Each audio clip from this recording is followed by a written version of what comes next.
Hello, everybody, and welcome to our 11th episode of Markets Parlay. Once again, reunited with Evangelos Blahos, straight on the move on his way to gamble. Tell us, Evangelos, how are you feeling about this Atlantic City trip? Oh, I'm feeling good. I bet you are, man. That's exciting. Yeah, I wish I was there, man. I miss This is American the 11th casinos. episode only? Yeah, it is the 11th. Isn't that what I said? Yeah, I'm saying, haven't there been more than that? No, I mean on my account. We did some of I guess, the previous name of it or something, but I think we're on 11. Yeah. To me, Gotta be on like 20, I think. they sound like a lot to me, but yeah, maybe not so much. 11 after the long hiatus, or no? Yeah, I think so. Oh, 11 after the long hiatus is a lot. Right, I think so. I don't know exactly what hiatus you're talking about, but yeah, I think so. Hey, Joan, what's up? Okay, so today, well, we don't really know what we're gonna do, but first of all, we can start with checking the names. Then we can check the Snap, right? You want to look at Snapchat. We can check a little bit of SM, so you know why I was interested in it. Any other name, and then if not, we can. And then after that, we can get into the Russell 2000, unless you have something else in mind. Because this one is gonna be a shorter episode, because it's a little bit late for me today. But yeah, let's see. Any other thing you want to check today, Evan? No, I'm down. All right, let me see here. I wanted to open. Yeah, Schwab. I saw a couple of clips of you talking shit about HIMS in the solo episode. I mean, I was, yeah, and I do things. I got 40 PE still, and that's just like very low. But I did say it was a good business. Maybe not on the clips, but I did say. I know you say that, but isn't the revenue growth not doing as well as it used to? But it looked okay from what I checked. Well, here's the thing. They're totally abandoning their weight loss. It seems the weight loss. Yeah, thing, I saw that they had like people, lawsuits with Novo Nordisk and stuff, right? yeah, they got threatened. They got threatened to be sued. They're not being sued, but they got threatened to do so. Right. So I think they just took they just took the first step and just said like we're not pursuing it anymore. Right. So in the beginning, here's the thing, right? For a while, HIMS would move almost solely based on the news of like weight loss drugs being on a shortage list, right? That was like the whole thing for about a year and a half. Essentially, when those GLP-1s are considered in a shortage, which is something that's decided by like a committee within the FDA or USDA or whatever, one of those, right? One of those regulatory bodies. Yeah. They would decide on it like every month if it was in a shortage or not. Yeah. And based on that, if it's in a shortage, everybody's allowed to sell it. Like you can, right? You know what I mean? But if it's not in a shortage, you're not allowed to sell it, right? So the stock would just move up and down based on those factors. But back then, it was like completely irrelevant to the underlying fundamentals of the company because it was like I think it made up like less than 10% of their total revenue stream. So it was like people were just overreacting over anything, over nothing, right? Based solely on the idea that it would eventually be a big part of their revenue stream. And it still isn't a huge part of the revenue, right? No, so see that's the thing. Now, based on the last quarter that we have of information, it is like about 30% of their revenue. Okay. So it's a lot. I see. So a lot of their growth has come from the GLP-1 drug, which I was reading an article too in the Financial Times about how it's like become a revolution everywhere, but especially in America. Like people are losing weight like left and right since this drug came out. But there's also a lot of weight to lose in America, so. Yeah, like anecdotally, I've seen like young people take it. Like I always thought. So obviously in the beginning it was like right. That had high blood sugar, like they're diabetic or whatever. Right. And the side effect was that you lost weight because it suppressed your appetite. And then they released the ones that are like just the GLP. That's what GLP-1 is. It's like the weight loss without the actual, diabetes treatment. Right. And dude, anecdotally, I've seen people that I know that are like around our age that have been on that got on them. and I was like, damn, that's pretty crazy. Yeah, the looks maxing, I guess. Yeah, dude, it's like, because I thought it was hard to get a prescription. Like, I didn't think it was just that easy. You just go to the doctor and be like, yeah, I'm fat. Like, let me get the jab. You know, it's like crazy to me. Right? I mean, yeah, I guess, yeah, I don't know how it's gonna be in Europe, but in America, usually people are like you know, like doctors are pretty prescription heavy anyway, right? So, like they give Adderall to kids, Yeah. so I don't know. I feel like they're not gonna have an issue with giving that shit to fat kids. So, but yeah, fair it enough. is, and it's also our age. I wonder how it is with kids actually. Maybe like they won't give it to like 13-year-olds Like younger. yet. No, I mean, are you crazy? Yeah, like I think eventually they will though.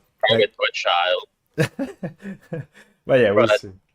insane. Like, I know, I mean, I I guess agree maybe you that's could. insane, but there's a lot of insane things in the world. But yeah, Yeah, fair enough. I mean, you're not wrong on that one. right. Yeah, I mean, it's considered safe. It's like, why not, right? Like, that's just like one of those kinds of things. Yeah, they're like if it's safe, like they're gonna keep like not But right I don't know. now, but yeah, I agree that it's even if it's good, it's just like a dependency on it from an early age. But there's so many other dependencies that are put on a children. But I don't know. It's weird. It's weird. It's that the whole thing in general, even for adults, feels weird to me. But at the same time, it's like any other change. I think, especially when it's a change like in biology, it always feels really weird, like for the people around the time. So I think that's what it is for me. And also because I don't like pills in general, so it just sounds weird to. It's like I'm like just stop eating, bro. But but it's yeah, I can imagine how it can be hard for some people, and especially yeah, if you have No, diabetes and stuff like that. Yeah, it's like that's getting to the point that it's like that is almost like a cure to diabetes in some sense, not really, but so it's good. yeah. Overall, good thing. I But mean, dude, look, I'm fat too. I could probably get it, do like you if I want wanted it? to. Do you But want it it? just seems crazy to me. Like, Right, no, I right, mean, I don't. Like, it's crazy right. to just be on it. Like, I don't know. It's like, is it really that serious? I guess I would say, like, if you are like morbidly Yeah, obese, yeah, yeah, but if yeah. you're like morbidly obese, then Right, yeah, right, right. sure. Like, if it's life threatening. Dude, if you're just a little fat, it's like, bro, No, just yeah. get on a diet. It's like, That's what worries me the most, to change be your honest. lifestyle. Which is like anything with like it's like shortcuts or whatever, like shorter ways is good for people that are in a very extreme case.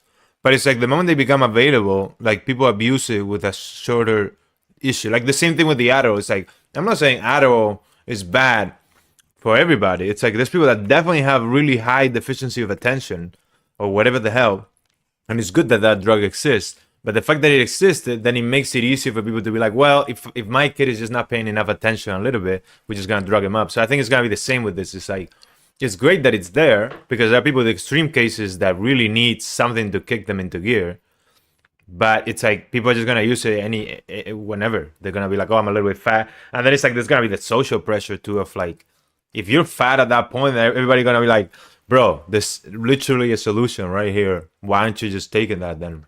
And then they don't even imagine the other Yeah. possibility. Or it'll go the other way. Or it'll go the other way. Like fat Mm. people will become the new beauty standard. There's so few of them. That could be too. They'll be Yeah, like, yeah. yo, that guy's fat, dude. Like that's crazy. Yeah, I think it's I gonna ain't be. never seen like little kids. You know? It's gonna be both, I think. Yeah, because it's gonna be also like a Sigma move. They're gonna be like, bro, that kid chose to be fat, bro. Like he really wants to. He just doesn't care. Yeah, it's nuts, bro. It's like, wow, I've never seen a fat guy before, mommy. What the hell? You know, like it's gonna be one of those. The future. But anyway, I'm looking at it again. It seems like it has gonna hit even more. It's at 30p now. It's getting Oh to yeah. it's getting to an interesting level now. Yeah, you gotta look at the cash flow. It's Right. cash flowing crazy. Let's see. That's what I was gonna look up. Let's see. Yeah, HIMS. earnings are never No, gonna look good. I get that. I get that. I get that. But that's yeah. If they really keep going with the growth, even losing the GLP-1 drug, yeah, like a 30p with a grower like this is good. But again, I don't know if I would buy it. But let's see. Let's see. Let's see. They just announced cancer screening, and I don't know, like advanced cancer screening. I don't know if that's going to be enough to replace the GLP-1 revenue. I don't think it is, but Okay. it's good. Like they're going, and they're also peptides. Like they're trying to get big into peptides Uh-huh. because peptides are also becoming increasingly popular amongst the young generation here. What are peptides? couldn't tell you, bro. They're like, let's look at it. They're essentially like hormone, like altering substances. I think. Oh, what the fuck? Okay. It's like if you That like sounds if you aggressive. can take certain peptides to like change your metabolism, or like you can take certain peptides to Oh grow. no. Peptides are like broken down proteins, basically. But it says here, okay, one second. They play critical roles in the body, including regulating hormones. But the short chains of amino acids. Oh no. Okay, I don't know how to read, I guess. Peptides short chains of amino acids linked together by peptide bonds. Okay, essentially acting as smaller, more easily absorbed versions of protein. But protein chains is what like determines like the genetic code. So I guess that's why. And then they play critical roles in the body, including regulation hormones, aiding digestion, and stimulating collagen production. Yes, yeah, so, I mean they're like protein that does cool things, I guess. Skincare and anti-aging. Supplemental for muscle growth. Okay. Yeah, that makes sense why people are into them.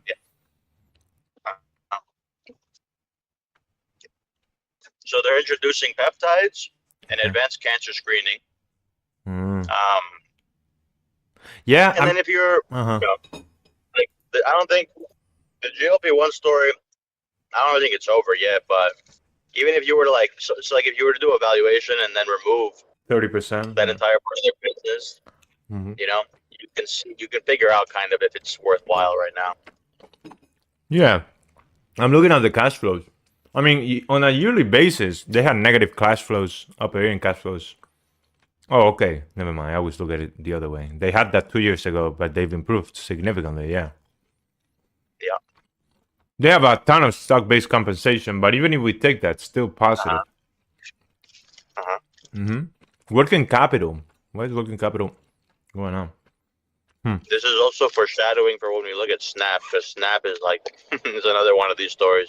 I like HIMS better in the sense it seems more sustainable for sure to me than a social like network, because it's like what we talked about when we first were talking about HIMS some time ago. It was like there's like the new pharmacy. It's tailored, you know. It becomes like it's more frictionless. So it's like if you're a consumer that like starts becoming dependent on a drug, and the one that provides you that drug is HIMS, that's like your portal. It's like, why would you go somewhere else unless for price action? But I guess at those type of products, you know, even Amazon tried to do it, and I don't know if they're succeeding in their whole pharmacy like thing. Like, yeah. I mean, that was the whole initial thesis of HIMS, yeah. Right. And dude, that was before they even sold GLP-1s. Like that for me was like the specific offering they had was like all that once you get on them, you can't get off them. Like, or else the effects reverse. Yeah, exactly. And I think more and more people I think it's like a newer generation thing. I mean, unless something changes, like a huge war or something, like people are more and more concerned about being healthy. Like we were in a generation already that was like everybody goes to the gym and shit. But I think more and more now, like to the point that that it's like it's become like that kid, like clavicular, like him being famous is a sign of that. It's like it doesn't matter that to take drugs to improve. Like it's not taking drugs to be healthy. It's taking drugs to be more healthy, or doing whatever and doing fucking red light and doing anything that you need. Like the fact that kid is in like what is it called, like for hair loss and stuff. And like people do it even when they have good hair now. Like it's kind of, you have to be preventive about it. So it's like more and more like preventive care and stuff to just worried about aging and things like that. That like I think it's all those are great tailwinds for companies like this. I think like what is it called, like casual healthcare or something like that. Yeah, I agree. But for me, that same thesis was like for the ED stuff, dude. It's like there's a young generation of people that like are doing the ED stuff without having ED. What is ED? Erectile dysfunction. Yeah, right. The blue pill, right, and all that. Yeah. I mean, yeah. Like, dude, people are taking that at a young age. Like when they don't have an issue, it's just that like they might have like performance anxiety or something, and they just take that. Crazy. Yeah, it's a weird future for sure, but it's more that, and the online world makes it much more important. I saw a TikTok the other day of a girl, straight up. I don't know if it was a short or whatever. she was just freaking out, like straight up yelling and crying. She was like, I don't know, like under 18, I think. Yelling and crying at the camera, like, I'm so ugly and shit. Like, she was saying something like that. And apparently, I mean, I didn't notice, but apparently she was saying because her face was slightly asymmetrical. And I go to the comment section, and there are some that are saying, like, what are you on about? But, like, there were an overwhelming amount of them recognize it as a clinical thing, being like, yeah, this is what it feels to have, like, and some name of, like, facial asymmetry or some shit like that. And I was like, what?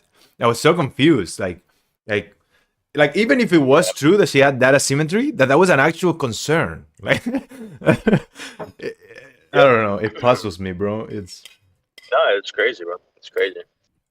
Dude, young kids do it. Like they like bone smash and right. Like shake their eye, like they pull their eyes back to get like hunt their eyes, or like I don't even know, because there's like a whole thing of like the canthal tilt of your eye. It's like if your eyes tilt at the corners, if they tilt up, you're like a hunter and you're more attractive. If they tilt down, you're like a beta. Like you're like all these things are true, but nobody was trying to fucking change them. Like now everybody's just really trying to change all those fucking shits, bro. Yeah. I mean, also, like, yeah, bro, it's all just like attraction is relative, bro. It's like it's so ridiculous. I think attraction is relative, but I do think beauty is objective. But again, it also shouldn't fucking matter. Beauty standards are objective, but it's like just because you can agree that somebody's beautiful doesn't mean you're not gonna like the level 3 chud. Yeah, I agree 100% with that. And it's so much more, and it's 100% much more about confidence, if anything. Which is also a very American thing of like, you gotta be confident and stuff. Like, I think it shouldn't even be a worry. Like, you just gotta be yourself, and like, you'll be confident when you need to be confident. But your energy, but that's way more important. Yeah, for sure. Yeah, but except for girls, though. I would say even for girls. No, I would say even for girls. I think physical is more important for girls because they need to be approached first. Need to be like they just they're like the second step. But even with that, it's no. I like some girls that are not even that pretty just because it's so sweet.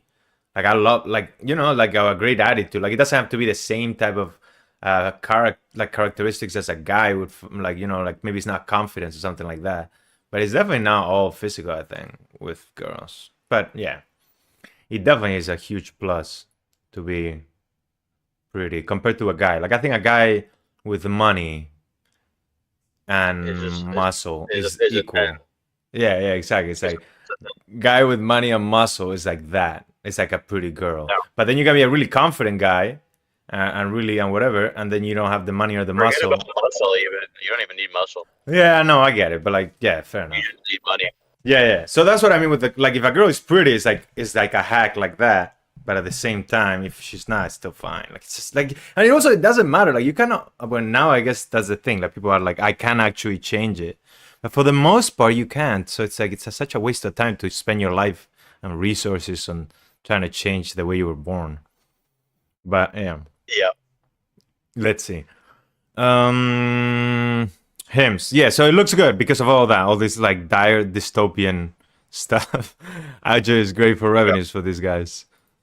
So let's see here. I'm looking at it too, and in terms of growth for revenue, they're doing good. And I was doing your little trick, which is really not that crazy of a trick, but I guess I didn't do it before, of like trying to guess the yearly revenue from the quarters. They're gonna slow down, but they're gonna slow down to like 40 something, 45, 50% growth. Like it's still pretty good. Like they're doing like what 2,200 million, I think, expected to in this year. They did 1,500 last year. It's like, well, you have to kind of model now if they lose 30%. Like I would say not 30, but like 25 to 30%. Revenue. Yeah. So the growth will be the growth for this year. Will be the same. But that would make the growth go down. You get it? Yeah. The growth for all the other segments will be the same, but it's gonna take a hit because of that. Yeah. So it will just be like a couple of quarters of adjusting, because then the base will be again GOP 1-3. Yeah. Yeah, fair enough. I wonder though. This quarter. Not this quarter. Okay. When are they having earnings anyway? This quarter is gonna have it soon. Everybody's reporting now. Yeah, 9 days. Yeah. They matched estimates for revenue last quarter, and they missed it. But yeah, I mean they're probably gonna be fine. The estimate is pretty high. This is one of those where you can actually. This is where I would recommend like selling puts. Okay. Why? Because it's already gotten beat down so bad. Yeah. That I don't know. First of all, its numbers are gonna be great. Like it's gonna beat because all the GLP-1 stuff was still part of the revenue for this quarter. Yeah, but it's part of the estimates too. Yeah, the key thing is gonna be the guidance. Yeah, fair. It's the end of the year too. So I don't know. I wouldn't. I don't know. No, because I wouldn't get into it just because I'm not sure I would like to own it long term. But and also I'm not so sure it's just gonna shoot up because it's like it could just as well, like if they don't have good guidance or they miss one of the numbers, and then I mean the guidance is gonna be not great anyway. It's just gonna be either not too great or kind of good. You know what I'm saying? Like it's gonna be bad. No, I get it. But yeah, but I do agree that it's been. If they're not positive on the call, yeah, it's gonna be so bad. Yeah, that's for sure. Exactly. But even if they're positive and stuff, I don't think it will go down more because it's been like very sold this past year or so. But still, it's still at a. Yeah, I mean, again, you're right that the P is not that important really. But I don't know. It does look 30 like, PE with like 60% revenue growth. I know. Yeah, that's a good point.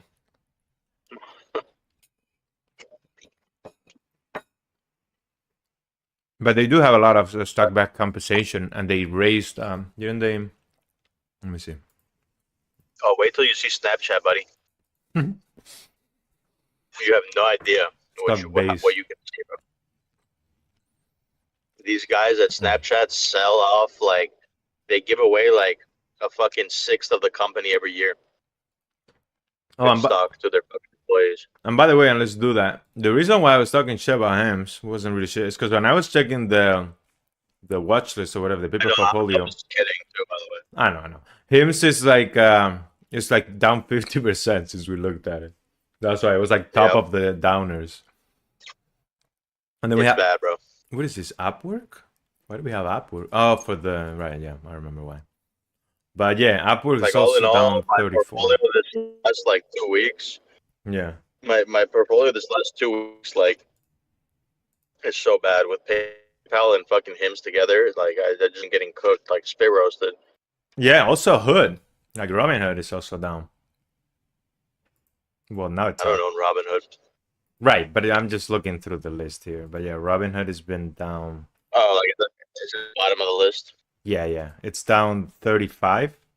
Upwork is also down 35, which is I wonder why. Interesting. Yeah. But let's look at Snapchat first. Really good. Fucking Robinhood's offering is top tier. Ooh, Upwork, for example, now is at 16 PE. Oh, that's interesting. I mean, this is a nosedive.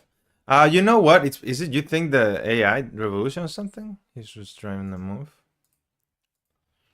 Yeah, it's part of the software names, but like it's not exactly because. But this that's not like they're not exactly software. They're not SaaS. They're more like they connect people, you know. No, but I mean the AI revolution because people will be hiring less freelancers.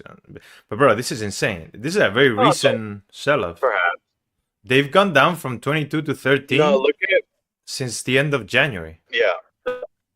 Why? But it's been when I liked it, it was at like 13 or 14, bro. Like in fact, the problem with Upwork is that they have essentially like less than 10% revenue growth. And like yes, they're cheap. They're always cheap. They were cheap before too. Like when I started looking at them and I liked them, it was from 12 to 15.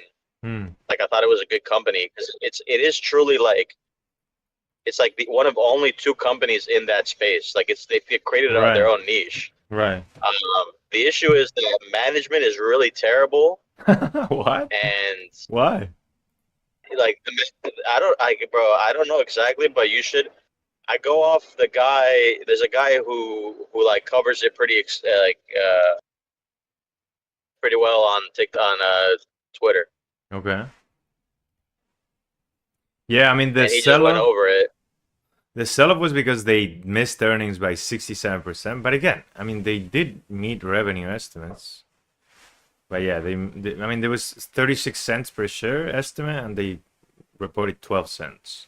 Right, but revenue estimates are like for less than 10% growth year over year, bro. For a company that's supposed to be, you know, in its own, it's like it's making its own niche. Right. Yeah, I see. Last year it was 2% growth. Yeah. No good. That's not good. No. This past quarter, they contracted in revenue year over year. Yeah. 1.6%. That's what I'm saying, bro. Yeah, it's not looking great. Yeah. Anyway, let's look at Snapchat then. Look at it. I mean, actually, no, yeah, we shouldn't jump around, but there's another company that's exactly at the same valuation that I like a lot more, but we can go, like, we'll get there when we get there. It's on the watch list. Okay. Yeah, I mean, the thing with Upwork me is, but I guess it's true though that you would I still like the thesis even with AI, like you still hire freelancers, just less of them maybe. But yeah, 100%. But nobody gives a shit. It's like they're representative of that entire industry that they created, and that industry, from what you can see, is not growing at all. Because it's not like there's another company doing that and then growing. It's like they control that market and they're not growing. So it's like, what the fuck are we like? You know what I mean? Nobody cares. Nobody wants to hire random people without any verification, just a resume and vibes. You know what I mean? And like a cover letter to do a single job. Also, like everybody is going to abuse it because they're like, okay, I'm not going to pay you well. I'm going to pay you worse than I would pay an employee. You know what I'm saying? Yeah, but that's what I like about it. That's why I'm like, I don't know. I would rather do that. But people don't want that shit, bro. like the people that are giving work, that are offering work, are not gonna offer any work because they're not getting paid well. Yeah, but then I think the thesis against that is there's no job for them on the other end either. Like less and less people are getting hired full time. I think less are gonna be hired. They'll find something. They'll find something. Yeah, but if you know, in the case of less full-time jobs, right? Wouldn't more people turn to like freelancing? And then like imagine like a downturn in the economy or whatever, a tighter economy would mean less money from like business owners have less money and there's less jobs. So then the people with skills have to do freelancing and the people with businesses would rather go to the freelancers because it's cheaper. So that's kind of my whole thing. And I think in general it's a shift that like it will be caused by necessity, but eventually I think it makes more sense that everybody is on a contract than full time, because it's like it's a digital world, bro. It's so easy to like find a new thing these days that it's like, why are people getting hired just to be at a company? You know what I'm saying? Like, but I don't know. It just contract, like long-term contracts. You're thinking about it from the perspective of like are better. Right? I agree. But they're better not just for the employee, but for the employer too in some cases. Yeah, I've heard of that, and I think it makes sense. But it's also like, yeah, I suppose. But for what positions though? I feel like I do want somebody to know that knows my company and knows my product and stuff to be within the company. But it's like I think most of the times that's abuse. Like I think most employees don't need. Like you don't need them to be that well trained, especially now more and more with the AI and tools and software. It's like the employee that you want in the company are executives, really, that like understand how it all works. But like I don't know, why do I need a trained whatever? Like it's like more and more, it's like just a guy that has to be there to plug in. And if it's like anything that is creative, it's like I need an artist. Or I need a writer, or I need an actor. That's all freelance anyway. Like even like big studios use contract-based employment. You know what I'm saying? Like you hire these people for this movie, and then you will see about the next one. So that's why I think more and more of like the skills are gonna be at, because all the other skills are either gonna be replaced by AI, or they just don't. Or they can be contracted. Like why would you need somebody hired? It's just unless it's your friend or something, or you get along with them or something, or you want them to be around. But again, that's kind of an executive. You're thinking about it all wrong, bro. How? Okay. Like training, you're not valuing the training that goes in. You're saying they don't need training. Like crazy. Like everybody needs training in the particulars of that business. Like obviously you're right in that certain aspects of enterprise are like very easily like you can offshore them or whatever. You can like offload them to people that are good at that specific thing, but those are not like long value chain pieces. Like those are like individual tasks. You know what I'm saying? Sure, but what I'm Like saying is like an employee that's trained offers more in the collective value chain of the enterprise than somebody that you can plug in to do a specific task, right? I agree, but don't you think AI can take care of that eventually? Yes, AI. Yes, not freelancers. Like, well, my point is that no, that's my point. I'm not saying freelancers are gonna substitute full-time employees. I'm saying full-time employees are gonna be substituted by AI, and then where the fuck do those people go? You know what I'm saying? They gotta become freelancers of their job or of a different skill. Substituted, like they're just the way they work will change. Like agentic AI is not gonna replace all employees. It's gonna change their work. No, I'm not saying nobody's gonna be working. I'm saying less people are gonna have full-time jobs because you don't need them. You don't need that many people to run the same business. Nah, brother, you still need people to prompt the AI. Like, yes, but you need less. No, it's like work will become more efficient. Yeah, maybe less, but not as much as people are saying. Like people are saying that like entire industries are gonna vanish. No, but it's like not true. I don't think like, so. They're just gonna. I think they're gonna get smaller. Yeah, I think, and again, even later they become bigger. Like in the sense, like because then new businesses, like if it's easier to run a business because you need less people, then more businesses will show up. But again, because it's cheaper to like I can hire an AI, like I can code, for $180 a month. It's like better than a junior programmer. It's always available, right? So it's like it's also that. So then even if only you need one person per company, but there's like 100,000 more companies, then you can hire them. It's more like even like for that transition to happen, there needs to be capital for the people that start the businesses and a different attitude, right? So that's my whole thing of like in the meantime, there's gonna be a lot of people that are used to having a job or they don't know and then what they do is they make their own businesses, and the business is basically being a freelancer. Like they're like, I got a skill. If you need my skill, like you're running a business basically, but the business is not like, it's just that. It's you're providing the service of your skills. It provides a lower like barrier to entry to an employer but again, this is all based on the idea of a tighter economy, because any other way doesn't really like it. Just even if like there's a monetary expansion, there's no issues, like there's no recession and such, they're gonna get fired because the companies will rather make more money, right? So then those people that get fired because they can get replaced by AI, not all of them, but a good amount of them, what do they do what do they do? Because they cannot start a business because they don't have the capital, even if starting a business is cheap. The closest thing they can do is like their own freelancing. And that's my point of like, they will go to a platform like this or some other one and offer. They just become blue collar, But really. blue collar is replaced by robotics. I don't know, but I mean, that's farther away for sure. But okay, so just more blue collar jobs. I guess like more oil rigs, more nuclear power plants. Fair. Actually, that's a good point. That's actually a good point. Yeah. People and also like more gig economy stuff.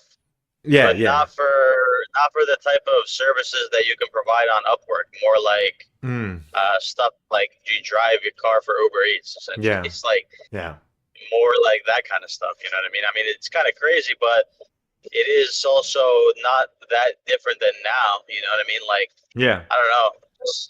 Just like kind of, it's gonna thin out the herd, but it's gonna make everything more efficient. I don't know. We'll see. It is kind of hard to imagine where the fuck everybody's gonna go, because like on the limit case, like beyond the fact of like AI, because everybody's like, oh, AI is not that good. It's like I mean, it's definitely there's no. The limit case is there and it's not that far. It's like there's nothing that is gonna stop AI being good enough to replace most of its jobs, if not all. Like anything that is take an input and make an output that is not creative, it's just like anything that's process based or analytics based. Like that's why it's like like most finance analysts are not needed, because most of the finance analysis job, like an associate, it's all data gathering. Like what I did when I was at the bank, like a very small amount of it was creative. You know what I'm saying? I was just gathering shit and putting it together in a report. So I don't know. 100%. But it's not like that's the part where you're not gonna get replaced. Your job is gonna become infinitely easier, and so right, but you're gonna have more. You're gonna be able to do more. Like sure, I agree. Than you were before. I agree, but the thing is, like, there's a cost, and like, if there's the same amount of people buying the reports, right? And now one employee can do what 10 did, then why wouldn't you fire the other 9? The reports will get better. There won't be more reports. The reports will get better. Okay, so you're just saying I keep the 10 employees and they just make better reports? Okay. Yeah, everybody's workflow is better. Okay. Fair enough. I mean, yeah, fair enough. I still right now. I would still if I would still fire them. I would still fire 9, keep things as they are, and then renegotiate their contract to pay them less. And then everybody gets. You can do that, right? And there will be a lot of instances of that, like for sure. But what I'm trying to say is, what we're gonna see most likely is that it's gonna they're gonna be less of a loss in headcount than people think, and more of like your work will become better. Like everybody's work will become better if they're good at using AI.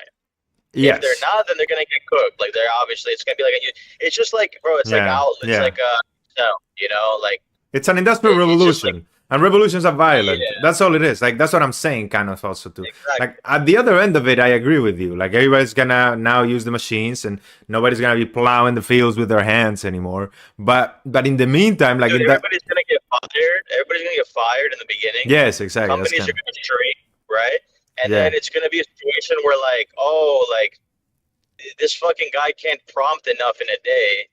So we got to get more guys to prompt. Yeah, you know yeah, exactly. Yeah. Like, no, I get that point. You're right. When you did say the reports, and it is the only thing that makes sense too in the limit case, which is like at the end of the day, you know, a human can do what a human can do. So it's like whatever the tools are available, then you just hire more humans. It's just gonna become cheaper at the beginning. Like, you know, you fired everybody, so now everybody wants a job. So now you can rehire at a lower rate. But at the end of the day, why wouldn't you? If you have the available capital, you can grow faster if you have 10 prompters than if you have 1. Yeah, fair enough. Yeah. It really is just that. So then fuck Upwork then? So then no freelancing? Or I still think in general it's gonna be a tendency towards freelancing, but maybe not. I think we're like at the saturation point of what that thing is, you know, like there's gonna be always niche for it, like people will use it, but it's never gonna be like this big thing where in like 10 years there will be more freelancers than full-time employees, you know. Right. Even to be honest, now that we put it this way too, even in this case, then AI is eating more of the freelancing jobs, because it's like because it's like those jobs, like those one-off jobs. In a very basic sense, like just think about their value proposition. It's horrendous, bro. It's like get paid like shit, get no benefits, right? It's like what person, let's say you have the best freelancer on Upwork, right? He gets the most jobs because he's the best at the specific thing that he does, right? If that guy is offered a fucking job with benefits and fucking medical, dental, 401k and a good salary, he's never gonna not do it. You know what I mean? If he's working so much to make that same amount. Now, obviously, if he doesn't give a shit about working full time and he's already wealthy or whatever it might be, then maybe he'll continue to be like, yeah, I like the idea of just freelance because I can choose when to work, you know, all that kind of stuff. Right. But I don't know many people that have that kind of luxury. It's like more that it's either you're doing it out of necessity because you can't find work, or you're doing it because you don't want to work full time because you're already wealthier, or you don't. You're very demanded, like an artist. I think that makes sense. Like and those are fringe. Like freelancers are at the fringe of the labor market, right? Like they're either at the very low end or the very high end. Yeah, good point. Yeah, exactly, dude. Everybody wants benefits, bro. No, everybody wants stability. Yeah, that's true. Like everybody just wants a place they can go to every morning, do the job, whatever the job is. Like. Like they'll take, it's like what you said. They'll take. Is that hitting cost? You know, like. Is that what? Healthcare, like Bro, the hidden cost of healthcare, Oh, like yeah. every time you think about a salary, you have to think about healthcare. Like if you make 250,000 Hmm. with as a freelancer, it's better to make 120,000 as an employee Wait, if what? you have like what, bro, if you have one singular like life-threatening injury during a Wait, year wait, wait. or But is five it Canada? years, I just hire. Is it that much more expensive for me to hire insurance by myself? Like, can I just get yeah, insurance? if you make over a certain amount of money Yeah. every year, Uh-huh. insurance is very expensive, you know. Why? Wait, what do you mean? So you're saying if my employer I mean, gets why is America? no, but the employer is also paying for insurance. Like, what are you on? Like, they must have some type of benefits for because they're negotiating those contracts, but it's not that much more Yeah, expensive. they have company plans. Yeah, but I don't Yeah, believe they're that much cheaper than they like. match. What do you mean they match? I'm just They saying are. the cost is the cost. Some of your paycheck comes into buying the insurance, and the company is paying for the cost. No, the cost of individual healthcare is more than the cost of company plans, Yeah, but and not also that much you more. pay you pay money towards it. Like as an employee, you pay money towards a healthcare plan. Like it's not just them covering it. But that's my It's again, more like that's they my offer point. the plan and you pay way less. What I'm saying is that the only thing that matters is the discount. It's like the insurance company provides a discount to a company compared to an individual. I get that. I'm saying that discount is not that deep. Now, beyond that discount, the cost is the same. It's just when you pay as an individual, you just gotta be making more money. Like it's all like kind of like I mean, it is hidden, like what you're saying, but it's like it doesn't matter that a guy makes 220,000. They could be making more, but some of it is going into insurance. So I don't really see that point. I think that's more of a psychological thing, which I think makes sense. Like people can be like they're not gonna negotiate as good of an insurance, or they feel like if their job does it. But I think it's better if you do it yourself. Like it's just more No, responsible. but also just straight up like 220 Hmm. minus expenses and tax. You know, oh, well, not tax. Taxes for both, but 220 minus all those Yeah, expenses yeah, yeah, is exactly. essentially It's just the stability. what That's what you're. I'm saying. It's like it's whatever because the company's paying more, but we're gonna give you this amount of money. Some of it is gonna go to you. Some of it is gonna be to help you live, and we're gonna do that for you because it's better, right? But like I think that's the advantage. Is the idea of like okay, somebody's gonna be giving me paychecks regularly, and as long as I do a good enough job, they're not gonna fire me. Hopefully, unless something bad turns out, right? So I think that's the whole thing. Yeah, It's daddy taking care of it. Like I think that's the attractive part. Everything else is really not like because if you really think about it, it's just easier to do the other part. Like not easy, but it's better even because you can like go to the insurance company that you want and you can do it however you want. You can really find the one that fits for you and all those things. The problem is that you cannot get revenue or you're more afraid of not getting revenue, whereas a company can absorb it because they're an aggregation of people. So like you just pay your ass in healthcare, bro. I don't think that's that It's relevant. way more, dude. It's way more. Like I can Let me see. I can contribute like $100 a month and have like full coverage. Whereas like I think if you make over a certain amount and you're private, like you're self-employed, like your healthcare is gonna be like 600 or 700 at least a month.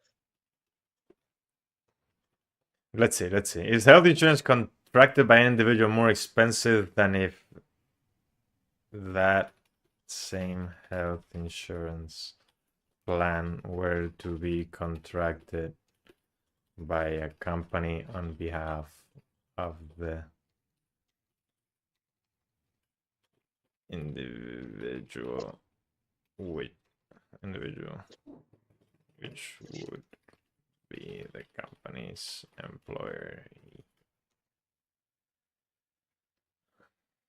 Let's see. Let's see. The total cost of the same type of health coverage is similar or even higher in group plans, but it usually feels cheaper for the employee because the employer pays part of the premium and gets better pricing through a group contract. Price level individual versus company. Insurers often charge lower per person rates to companies because risk is pooled across many employees and dependents.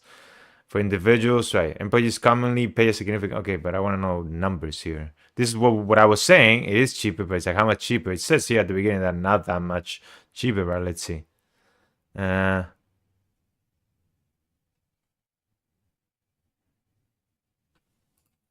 how much lower is the cost for a company compared to a standalone individual percentage. Because it doesn't really make sense that an insurance company would care that much. Wait, what do you mean? These are more expensive. Wait. One second. Coverage type, self-only, individual monthly premium. No, it's actually more expensive for a company. Wait, I'm confused. It says here that it's more expensive for a company. Like coverage for a person, right? It says here 456. If it's part of a group, it's 703. What? There's risk pooling discounts. Yeah, but I'm trying to understand why it's this confusing. Companies benefit from 40 to 60% effective saving in some analysis when factoring employer contributions and pooling. Brother, keep it 40%. Keep it simple. In the US, the cost for an employer to hire insurance for an employee, compare that to the cost for an individual. Take into account all those discounts and such that you mentioned. Bro, just get to the damn point, bro. It would be nice to the AI. Yeah, exactly. It's more expensive for the employer. Monthly premium for individuals 456, for employees 703. So it costs more.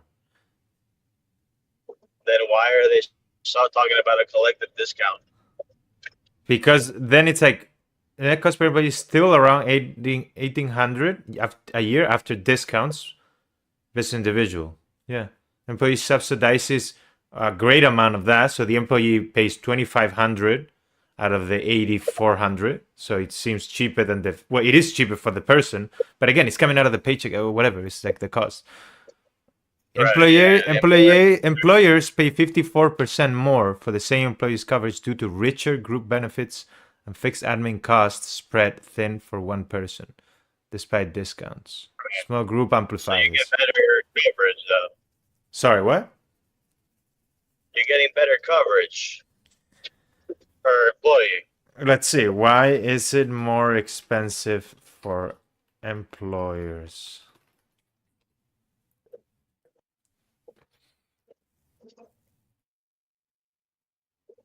I mean, you just said it, bro. Yeah, richer benefits, higher risk groups, and includes fixed overhead costs that hit employees hardest.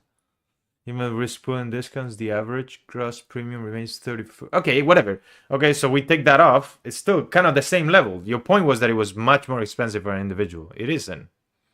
It isn't, bro. We just saw that for the employee specifically, or for the you're saying for the employer.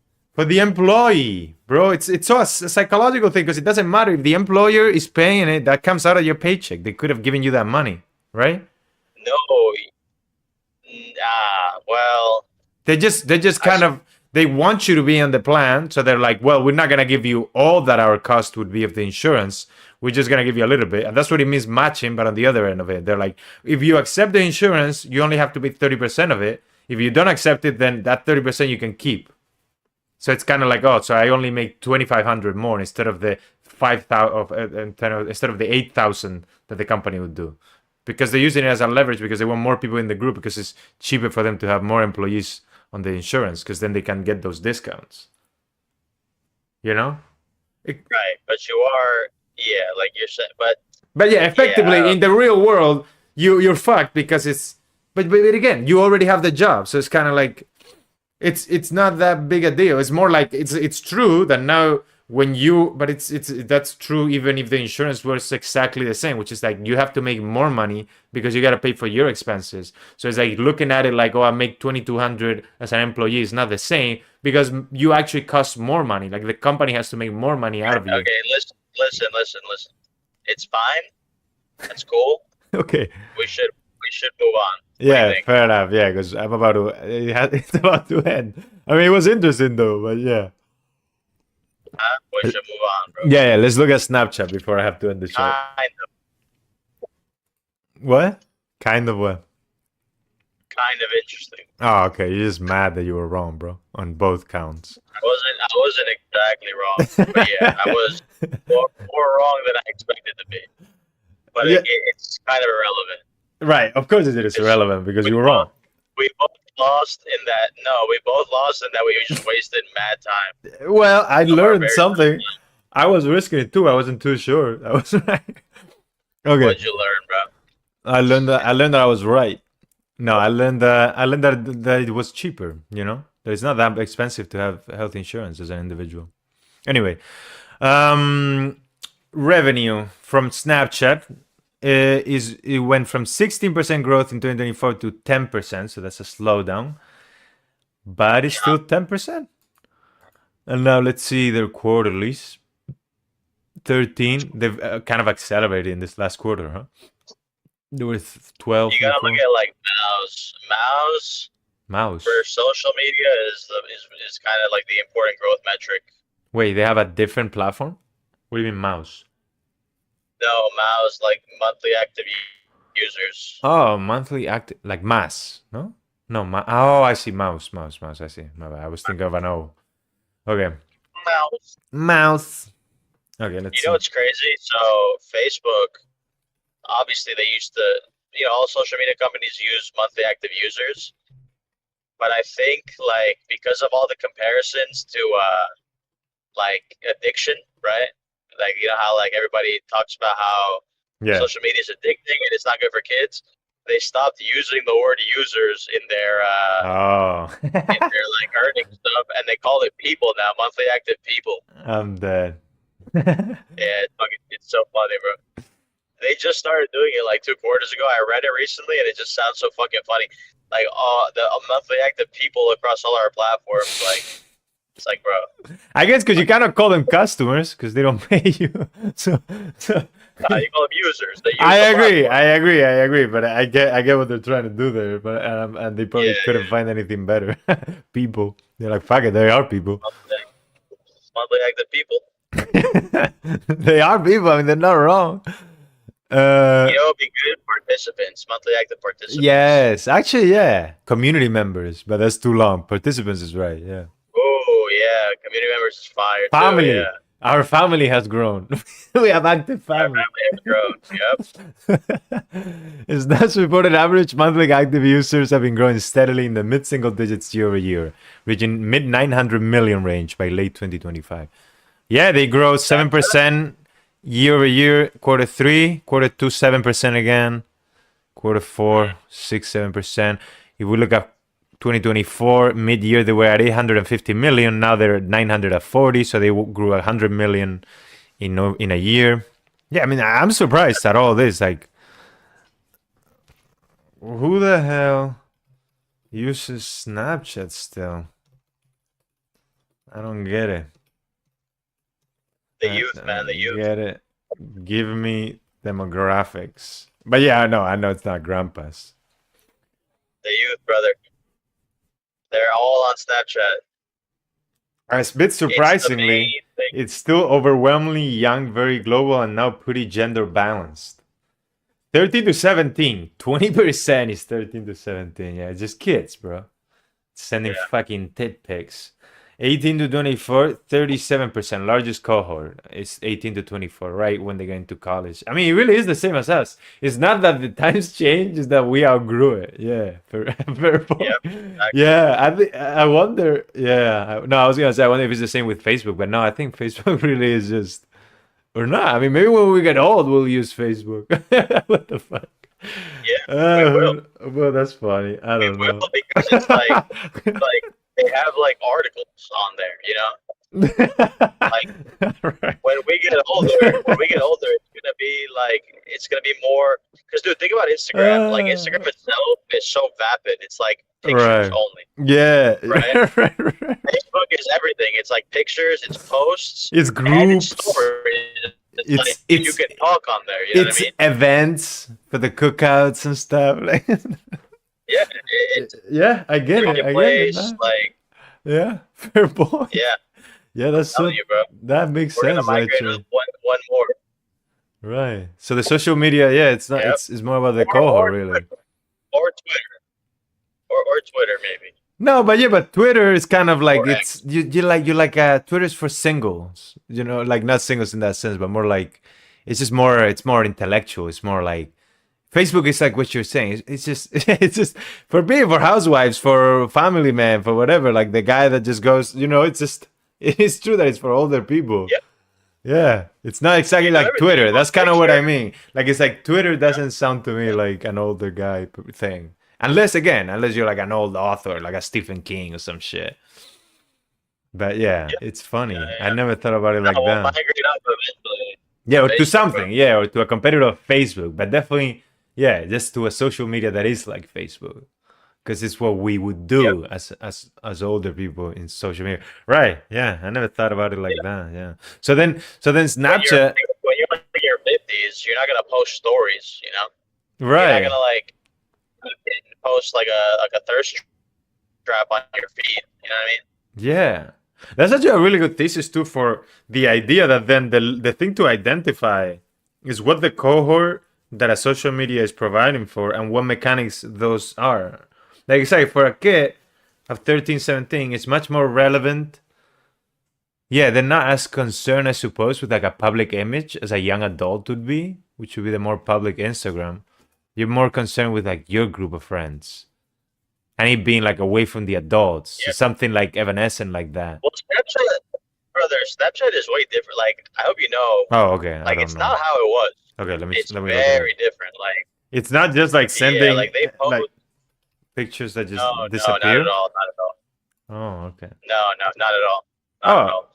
It's oh, like there's like you follow creators the same way you would Instagram, oh. and they post like you can get kind of like it's like a more intimate. It's like the parasocial aspect of like why people watch YouTube and they get really like obsessed with creators. Yeah. It feels like more personal with those creators on Snapchat. Why? So like let's say because they post stories.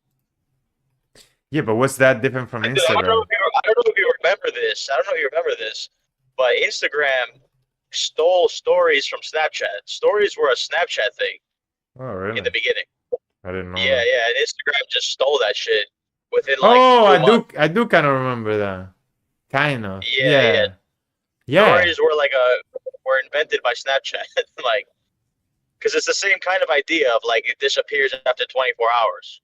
It's just that instead of Mm. sending it to a specific person, you send it to everybody in your friends list. Oh, okay. And so now you can follow people. And actually, I like Snapchat. Like everything I've seen about Snapchat is good I mean, it is the with how same they're from what growing I'm their seeing user here. base. It's just like I get the idea of like following people, but it's the same. Like yeah, but I never thought about like stories are that. And Instagram, people only do stories Yeah, now. So I guess then yeah, it's yeah, so then it's actually the other way around. It's not that Instagram has won, it's that Instagram became Snapchat and that has allowed it to survive. yeah. Pretty Because much. Yeah, because people on Instagram only watch stories now. So I guess Instagram yeah, is yeah, yeah, good point. Because then TikTok would be too entertainment based. There's no like community really. You can follow some people yeah. and TikTok stuff. is not a social media; it's a media. Yeah, it's a media. Yeah, Yeah, it's it's not social media. right. And Instagram is still surviving because the user base was there already. Cause yeah, if I'm like Yeah, yeah, why would I switch from Snapchat if I'm a 17-year-old outgrown? It really doesn't make sense dude, anymore. all young people, Yeah, like you know how in our age people, yeah, it's either when you meet a girl in public or something, you say like it's either I get your phone number or I get your Instagram, right? It's one of yeah, those two yeah. things. Now it's only Instagram, really. Like it's weird for people to do number anymore. It's weird. Oh no, I say number still. Like I just tell people I don't have Instagram, bro. I might do that too. Actually, I'm just saying it is weird. Like most people just do Yeah, yeah. Instagram. Yeah, okay.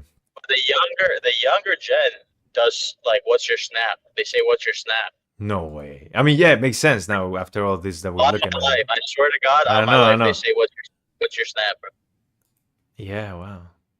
Yeah, but that's why. But I was thinking at first when I was getting into this idea of like understanding now that it's just younger people that are using it, not that less people are using it. I was like, okay, then they'll transition to Instagram later. But now I'm thinking, what is the point of transitioning to Instagram? Because when we did it, it's because Snapchat didn't have stories. Nah, they Really? have both, dude. They have both, but they just don't like. No, You but know, they have both. yeah, yeah. My point is, okay, my question, I guess, to you then is these kids, when they become our age, will they still be asking for a snap or will they be asking for Instagram, in your opinion? Yeah, see, that's That's I my don't know. point. I'm Right. not That sure. my point is like, why would they transition to Instagram either, It's on even? the social media itself. It's on the social media itself to see how they can do it. Like if they can hold those people. Right. You know what I mean? Yeah. I just wonder why, like, if I was on Snapchat, I guess, yeah, I guess, what is it? I guess I would have to get and use it. Because, like, I still feel like it's not the same, like, but maybe, like, the idea that I can follow Cristiano Ronaldo or some shit like that, or a painter or something. Is it the same? I mean, It's different. It's more intimate. I guess that's the It's more hybrid intimate, bro. actually. I guess that's the hybrid aspect of Instagram that makes it work at an older age, in which you still have those stories. Because in stories, I check them to see what my friends are doing, which would be Snapchat. So that's me, my younger self, holding on. But then on Instagram, I also use it to watch reels and to watch like posts like the artist that I like or the guy that commentates and stuff. So it's got. But like, bro, like, listen, they don't. Let me explain it to you this way, right? Uh-huh. The social stuff is pretty much the same, but like just different in the medium, right? Okay. The the creators, so the creators on like Snapchat colloquially is like you're not PC on Snapchat. That's the whole thing of it. So like the people that you follow on Instagram, like let's say you follow Cristiano Ronaldo. This is a bad example with Cristiano Ronaldo. He's old and he's like Bro. a fucking professional athlete and he probably doesn't even manage his own shit. But Uh-huh. like, all right, let's say Kai Cenat. Kai Cenat is like a name that's pretty recognizable, right, for Okay. most people. Yeah. Kai Cenat on his Instagram story will never post himself like doing some stupid shit or just ranting or like goofing around. He'll post shit that's cool or he'll post shit that like, you know, is relevant to his platform. On Snapchat, he might post himself making eggs or something. You know what I'm saying? Yeah, I get that. I get that. But that's kind of a story. That's my point. Like if I post somebody No, on his on a story on Instagram. I'm saying a story on Instagram. Even the story on Instagram is more professional than the story on Snapchat.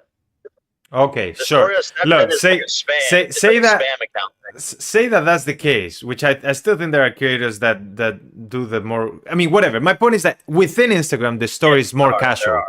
My point is that within Instagram, the story is more casual than the post. And then it's like the Yeah, idea that like people are older on Instagram, so then it's like because the overall audience is older, something that's gonna work better on Instagram is something more serious. Whereas on Snapchat, is my what I was trying to get at with this is kind of if on Snapchat it's all stories, because what I'm seeing is that that's what it is. If I go to Kaisana profile, which I'm looking at here, it's all like what a story would be on Instagram, only that there's no posts. So that's why I'm like, then I guess that the appeal of transitioning to Instagram when you're older, apart from the fact that, like leaving aside that the community is older too, so then they're more on your vibe, because they're like, okay, what the community on Snapchat could become like old. But yeah, I guess it's that too. It's like the feed, if it's older people, cannot transition. Like you cannot be on Snapchat, like 13-year-olds and 20-year-olds cannot be on the same platform and both be happy. If Snapchat becomes older, then a new younger one will have to come on, or the older people have to go to a different platform. That's also that. I didn't think yeah, of that. Yeah, yeah, yeah. yeah. Because one Like way or they could another, just keep capturing the same demographic and be fine. You know? yeah, yeah, yeah. So then, yeah. So then it's like there's no. The thesis shouldn't be Snapchat continuing to keep their users. It's continuing to capture the young users. That's really what matters for Snapchat. Yeah. Yeah, that makes But sense. now here's the thing about Snapchat, right? Moving on from that part of it to the more Okay. qualitative, right? Right. Yeah. Now looking more at the business. Right. Right. The cash This flows. company, this CEO, Oh right, my god. is a crook, bro. He Okay. is like he is a crook, bro. Bro. He's the founder. He's the founder of Snapchat, right? Okay. the biggest fucking crook of all time. Like, this motherfucker has been diluting shareholders for fucking a decade, bro. A decade, man. And it's not even like it's crazy. Like, nobody has. I think ask AI, like, which companies have the most like stock-based compensation as a percentage of revenue in the entire market, bro. What companies in the entire stock market have the largest stock-back compensation as a percentage of revenue? I mean, I was looking at it right as you were saying that, and it is insane that they have, like, for example, I mean, their income has been going gradually up, all of it negative anyway, but it's all like the stock-back compensation is taking care of it. Like, it's all their income, and now double their income this year is stock-based compensation. A billion. The company is worth $8 billion. You understand? But look at this though. Look at this. It's not even okay. What is the revenue? It's not. They're not even that high up there, and the other ones are interesting. Look at this. Palantir is 50% of the revenue is stock-based compensation. Snowflake is 49.6% as well. Zscaler is 45.6%. Unity is 30%. So they're not that out there. Let's see. What is Snapchat? Maybe they just missed it here. Let's see. What is their revenue? But you just named companies that are like 3 or 4 years on the market. This company's been on the public market for like, I don't even know how many fucking years. Why are you still giving out so much? Like, just pay them cash, man. You know? You don't got to pay them this much in stock, man. It's also not benefiting them at all because they're losing money because this fucking stock has cratered. You know what I mean? Yeah, I mean, I think it's more so like it's bad. It's bad for employees. That's what it is. Dude, an eighth of the company. Yeah. An eighth of the entire market value of the fucking company is being doled out as stock. Yeah, that's the other thing too that is important to keep in mind, because it's not only stock-based compensation percentage of revenue, is what is that doing compared to like outstanding shares and stuff. Because Palantir might not be doing that as much. I don't know. I haven't checked, but. Well, no. The thing is. Also, this is 2022. The metrics that I gave was for 2022. I don't know why this is dated. Revenue, right? Revenue. So hear me out on this one. Okay. What was Snapchat's revenue last year? The total number. Yeah, exactly. Last year, like 2025, end of 2025 was 6 billion, 5.9 billion. Right. So they're almost at one-time sales, right? Yeah. And then, okay, and now think about a company like Palantir is 50% of their revenue is stock-based comp, but their business is worth 100 times revenue, 200 times revenue. They're giving out less shares, exactly, because the shares of Snapchat value is so low, then they're giving out way more shares. Yeah, I get what you're saying. Yeah. An eighth of the company every year. Yes, like it can go on. The only way it can go on is if you just keep diluting. Yeah. To which point you're going to become a fucking penny stock. You know what I mean? It's like, you're not gonna, you know what I mean? You're gonna dilute the entire company to nothing. Yeah, but somehow, if I look here, I'm looking here at the weighted shares outstanding for Snapchat, and it has only gone up 100 million in the past 4 years. I don't get it. Well, I guess maybe they buy back shares. Maybe they do buy back. Yeah, right. But then how is the cash flow? Well, 1 second. That's operating cash flow. If I go, stock repurchase. Oh, okay. It's like the cash flow that they make operating, and then they spend it in financing to buy back the shares. They spent $2.7 billion in stock repurchase in 2025. Yeah, they're going round and round, which listen, it's okay. If you're buying back shares, they are. I can't be mad at you. You know, but it's like at some point, it's like stop this fucking flywheel and just report positive income, man. Like what the fuck, bro? Yeah, it is weird. Yeah, they could just, maybe it's just the context how they were made. They could just stop paying. Yeah, I mean, they seem to be toning it down anyway. And they seem to be, that's why it's like, it depends on what management wants to do, because they seem to have shifted. I mean, they went from buying 300 shares in 2024 to 300 million in shares, in 2024 to 2.7 billion in 2025, and they have gone.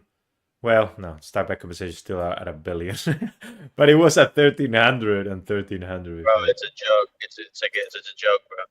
How Yeah, much the stock-based comp is. But here's the thing, right? but when you say the guy's a They're crook, is it because he's saying he's gonna keep doing that, or you just assuming he's gonna keep doing that?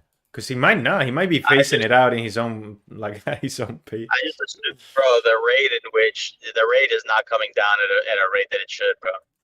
It's like it's coming down, sure, but like what, 50 million, 100 million a quarter when your base is a billion? Like it's not enough, bro. Fair enough, but like if they are buying back the shares, it might just be the contracts that they have with the employees are just like they just like like why wouldn't they? Why wouldn't like what you say? Why wouldn't they just pay cash their employees instead of unless it's some like we want to look like we have positive operating cash flow, which could be too, but that's kind of dumb because it's one of those things like the thing with Block. It's like once you just look at it, you see that they have operating cash flow, but then they spend it. Too much. They're paying people too much. And too much in stock. However, they are now. The problem is with them. It's like with that CEO. The thing about him is that I hate him because of that. He's like a crook in that way. But also, like I like this story for Snapchat the last 2 years. Like they have been executing. They're doing like all the right things. You know what I mean? Like it's like their social media play, like they're bringing creators there in mass, which is really good because it's attracting more people. I think like time on the app is also increasing, which was a big like incentive, like not incentive. What's the word? Like driver? Like a big objective up there is essentially, like one of their big objectives was like increase people's like time spent on the app. Also, a bunch of it come from India. 200 million plus is of their users is India. 100 million is US. Pakistan is 40 million. India is big, bro. I know, but I did like they're big on Snapchat, it seems. But yeah, I guess India is big in general. But yeah, dude, there's only 300 million people in the US. Yeah, but there's no China here for Snapchat. Interestingly enough, I don't think Snapchat is in China. China has their own social media stuff. Right, that's true. They control TikTok and stuff. Okay. Yeah, there's no Facebook in China either. All right. Well, yeah. Again, look, it looks good. It looks like they're growing and stuff. I just don't know what valuation you could give to these people. Like, they trade at 15 times free cash flow. Is that cheap? I don't quite know what the standard is for free cash flow. Also, yeah, it's cheap. Are they? Free cash flow. 1 second. Free cash flow should closely mirror net income, all things considered. But in this case, it doesn't because of the stock-based comp. But they don't really have free cash flow. That's the part I'm confused. They do have free cash flow. They had like 500 million of free cash flow last year. What? No, they didn't. 1 second. Yeah, they did. No, bro. You're looking at operating cash flow because then they spend that cash flow on buying stocks. Yeah, but free cash flow is just operating cash flow subtracting capex. Okay, well, call it whatever you want. That's not real because they then spend it on stock-based comp. Like, it doesn't matter. Fine if they spend it on stock-based comp. What does that matter? But it isn't because it's diluting it too. It's just kind of like we talked about it. Like how it's just I get it. Like it's a bad use of fucking capital for sure. Well, it's just not real free cash flow. Is what I'm saying is like if you apply the stock the stock repurchases and you just take them out from the stock-based comp, then they just have negative operating cash flow. Like if I just move up the stock repurchase to above the operating cash flow line, then your whole free cash flow thesis goes out the window. You know what I'm saying? No, but just because that's what they're using their cash to do, right, doesn't mean that it's not cash flow. It's still cash flow. They're just using it to buy shares. Yeah, but if they don't, I get diluted. It's like either one of the two I'm losing. It's like 100%. Okay. They need to get rid of both. It's like they need to. Right. So then it's the same as saying the free cash flow is negative now until they get rid of stock-based comp. It's like because stock-based comp for them is a cash flow negative. No, the best way to look at it is that Earnings will never be positive until they fucking fire their workforce and stop paying people so Okay, much. my point then is don't So buy what the I'm trying to company. tell you, what I'm trying to tell you is that they're in a very healthy spot in that they're not Why? paying people money. They're like I'm saying, they're generating tons of cash because they're not paying people real money. They're paying But them then they're shares. spending their cash on buying the stock that they dilute. Right. It's the But same right thing. now they have cash. They No, I don't. understand. I get it. Okay, I get okay. it, bro. That's why I'm I like, get I it. know that you get it. That's why I don't get why you're still fighting it. They're going Because down it's on like cash. They have a no, billion because in cash, but both those things uh, will like if you the only thing that can happen, right, yeah, is if you stop paying people in stock based comp, right, yeah, and then at the same time you stop buying shares to counteract the stock based comp, right? yeah, What happens is net income increases and free cash flow stays the same. The free cash flow that you're describing, the one yeah, in yeah. which That's you're my not buying point. back many. The free Yes. cash flow that I'm So, describing, which is negative, if we take it net, if you get yeah. rid of, yeah, that's my point. Yeah. That's all. The free cash flow that you're describing is pretty much their net income. You're describing net income. Yes, in their case, Because, because yeah, they're repurchasing the shares. Yes, I agree. yes, Yes, yes. but So that's the case. if they consolidate their business, right, Yeah. and stop fucking paying their employees so much money to fucking Yes, code, yes, right? yes. Yeah, but Which that's by bad the way, like, operation. Exactly. So then, which by the way, uh-huh. it's their software. They're a software company, Right. sort of like is like internally. No, it All those is. guys that are getting all that stock based comp are coders, right? Right. It's like AI will be a massive tailwind for them, in that they Yes. could get rid of all those guys. You get it? Right. Right. But but it all depends on management. And management is not showing any signs of doing any Yes, of that. So it's like, why would I yes, buy I a agree. company that has I agree. effectively negative cash flow because of the way management is doing it? But If they, this is like a catch 22. This is a catch 22 because Amazon did the same thing for like 25 years, and then eventually they just started making money. It's like you could argue that bruh, that he's doing this to they're save not money because Amazon they have to though. pay taxes. They're not They're not. growing They're at not. the rate Amazon is growing. So Nobody's arguing that Snapchat is Amazon. Okay, okay, let's get okay. that out of You did bring let's it up. I agree with I'm you saying that the trick okay. is the same. The trick is the same. Like they have essentially have been having that they've been generating cash, right? I Yeah. get it. They're doing bullshit with it. I understand, but they have been generating cash without paying taxes their entire existence, right? Okay. They need to move to a model in which they generate cash, pay taxes, and stop giving up so much fucking shares. Like that whole thing, and Well, that can't happen. just fire people. You're just saying they need to fire a ton of people. That's what you're saying, and I agree. Yes, yes. But why would I buy the They have company? fired people You so that stop paying so much in stock-based comp. Like it wouldn't you can matter still because if have they don't stock-based pay comp, again, look, if they don't pay in stock-based comp, then it's gonna be paid in cash. Like it's all the same shit. yes, but not as much. Not as much. You can offer like stock packages have to be worth more than comp packages, because the whole point of it is that like you're not getting money up front. You're getting vested units. You know what I mean? Yeah, kind of. But then again, if your stock price is down, that's actually it's not that great for these employees. It benefits you. Yeah, it benefits you for sure. And Yeah, it has been benefiting them clearly. Like they've been hiring all these people, getting them on board, talking about like, yeah, you are an owner. I mean, it is wild and that they have 5,000 have employees, bro. What do you need 5,000 employees for? that's what I'm trying to say. It's like what this company needs. It's so battered down right now. 5,000.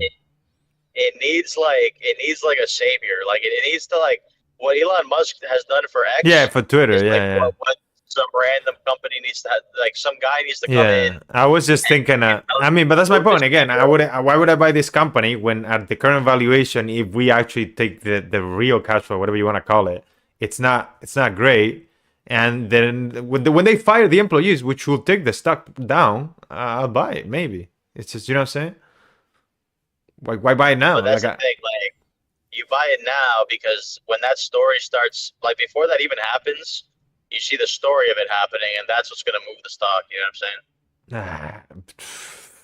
I don't. It's like the picture. I don't see. I agree that could happen, but it's all kind of up in the air, and I don't know where to grab it at. Like, I don't know how to value this company right now. It's like, what is the price to sales compared to the industry? Is it that good? Let me see. Well, what's the industry? It's hard, kind of. Well, software, social media, whatever. What's their price to like sales? Facebook. Yeah. Facebook is like the only real Meta, I guess. Yeah, Meta you would Yeah. call it. Yeah, but Meta does a lot of other things too. But yeah.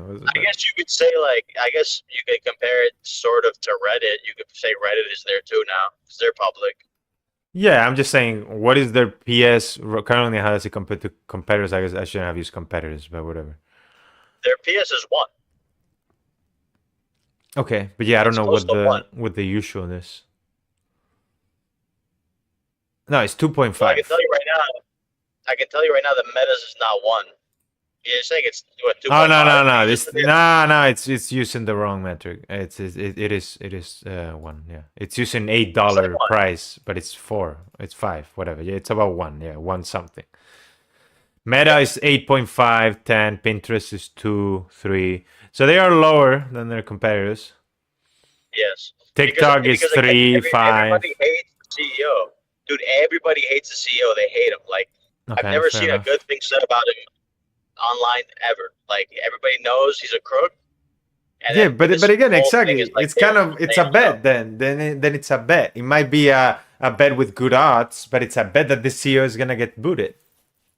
And it's the founder. No, he doesn't have to get booted. He doesn't have to get booted. That's the whole thing, because he is the founder. So and right now, he's losing. His economic future is tied to the stock price, which is good. And the stock price is in the fucking gutter, right? It's been in the gutter for 5 years. It doesn't seem to get off. Yes, bro. I agree. But I mean, at some point, you're gonna give a fuck. Right, that's the whole thing. Like, again, it's so. Yes, I know, but it's so very qualitative. That's human nature. He would have to be like an actual mongoloid. He might be, bro. He have to be losing hundreds of millions of dollars off his fucking net worth every year and not give a fuck because he likes to pay his employees in stock. It makes no sense. That nobody's like that. Not but he's been doing that. He's been doing that for 5 years. But what I'm trying to tell you is like it's gonna turn around. It has to turn around because he's tied to it. It'd be a different story if it was somebody that was like. Also, how tied is he to it? You know what I'm saying? He's already a billionaire, bro. Bro, he is. He's not. Bro, he won't be a billionaire for long if he still is one. He is. Right? I mean, I don't know when this was dated. Is he? In 2025, Forbes in 2025. Was Forbes archive. 2024. In 2024, he had $2.5 billion. And that was 2024. The stock price wasn't that far from where it is now. Bro, the guy's chilling, but I don't know why you're appealing to this guy. What are you talking about? In 2024, the stock price was like triple what it is now. What are you saying? Well, like 12. Yeah, and that's 4. But it's triple. Yeah. So whatever. You want me to 1 second. Let me see. Let's see. How many of the shares are owned by the CEO? Because I feel like it's just look at what percentage of the company he owns. Yeah, that's. I mean, I guess that's what I'm asking in a weird way. Yeah.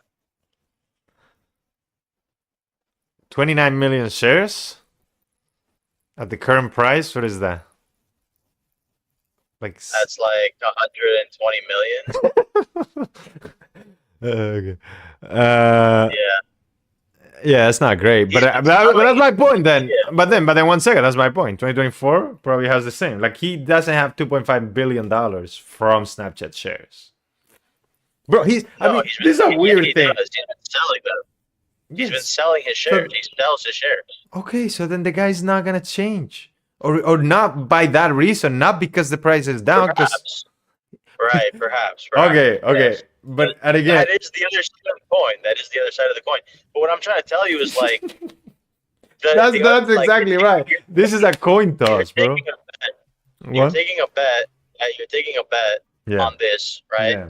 The thing that's interesting about the company right now is that they're performing well. Like the fundamental of the fundamentals of the company are good.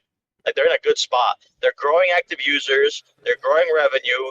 They're growing time spent on the app. You know what I'm saying? Like it's like all those things are going for you, and It's just that this is the biggest what if of the company right now, and I think it's like that tilts it more towards my position where it's like you could take a bet and say like, hey, surely this fucking guy is not going to continue to dilute shareholders to the fucking ground. You know what I mean? But I could be wrong. I could be wrong, right? Like, I get it. You know, I'm not saying it's fucking for sure. I'm not like, oh, this is a screaming buy right now.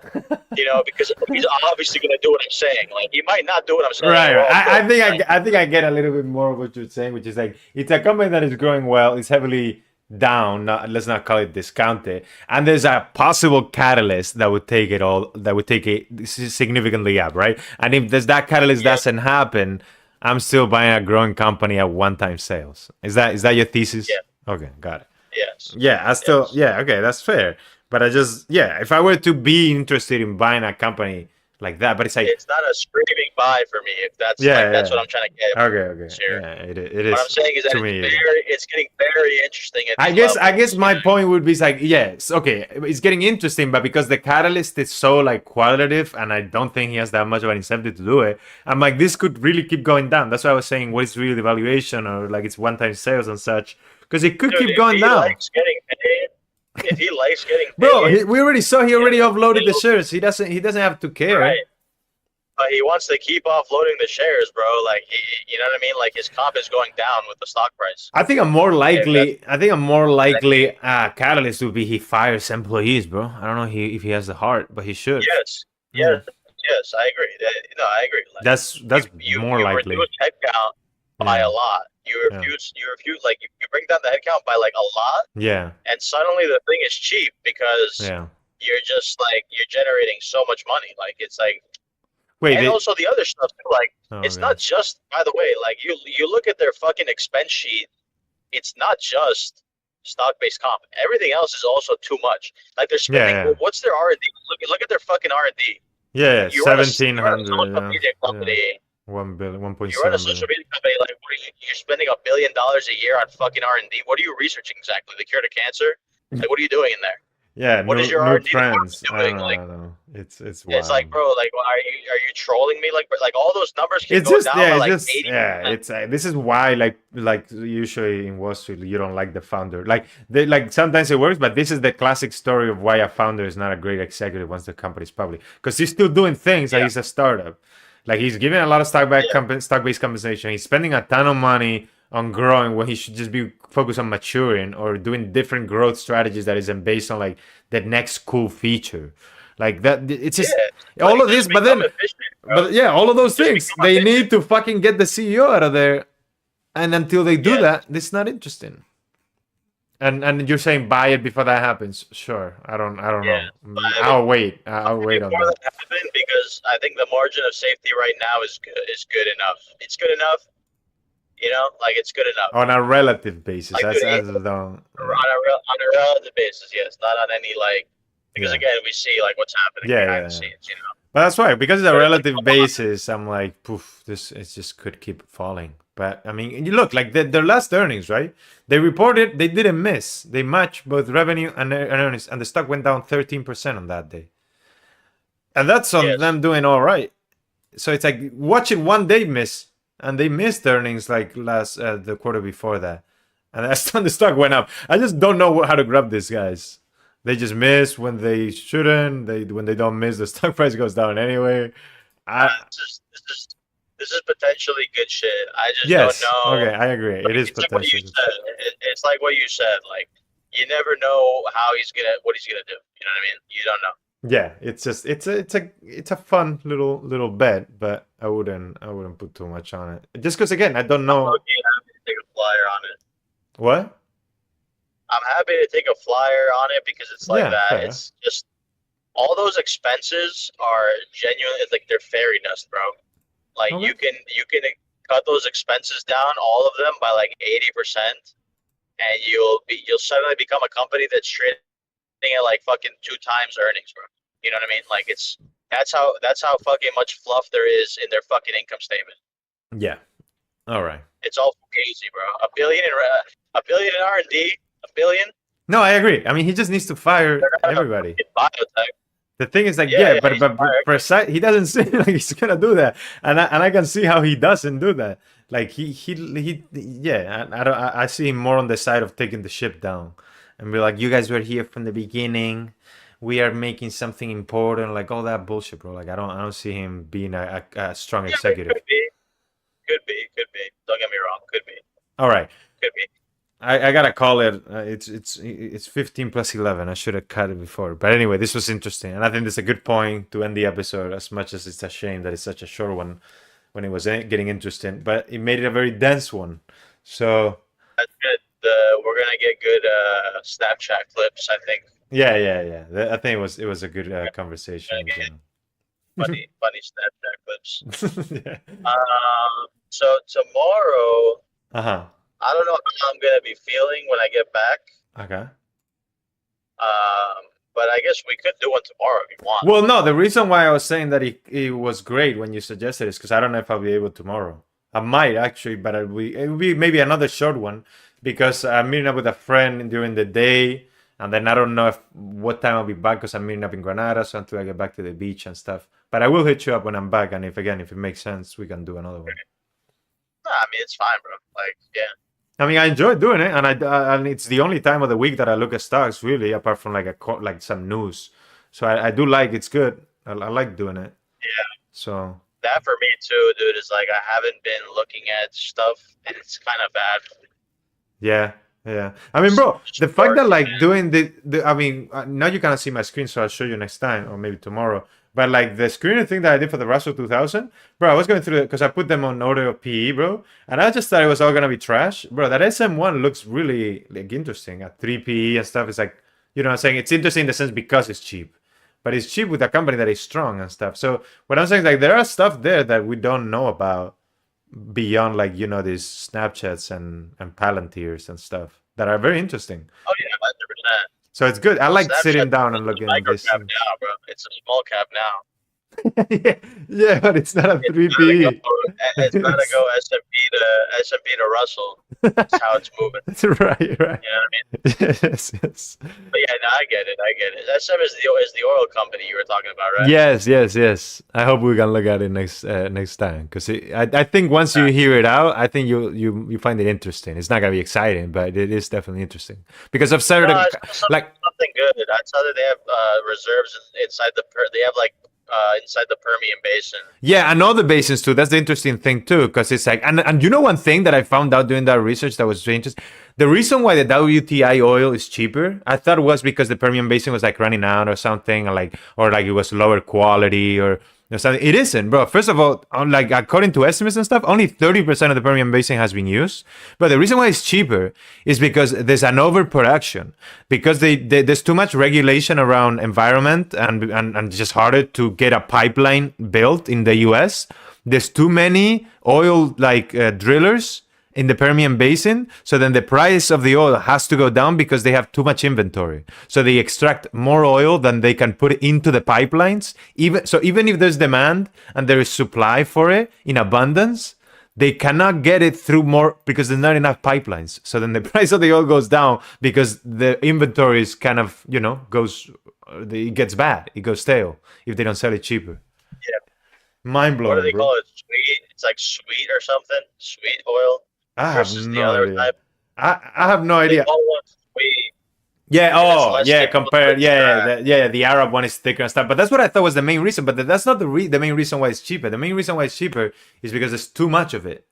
It's too much of it because there's not enough pipelines. Like if the government allowed the U.S. to build more pipelines out of the Permian Basin, the price of the oil will go up for these companies, not just in general. There will be more oil. Like it's just like, it's wild. This environmental thing, it really is fucking the US. But anyway, Texas would do great. Okay. See you guys next episode, and we're going to discuss SM and any other interesting names that we see. And thank you for being here. Any assignments for the troops, Evan? Yeah, if you got this far in the episode, which it is a shorter one, so I would expect that you guys watched it all the way through. Let us know in the comments. Would you rather have $1 for every step that you take, or $5,000 for every beer that you drink for the rest of your life? Damn. I'll think about that one too. And I'll see you guys next Which one episode. would you choose and why? Yes. Let us know in the comments. All right. See you guys.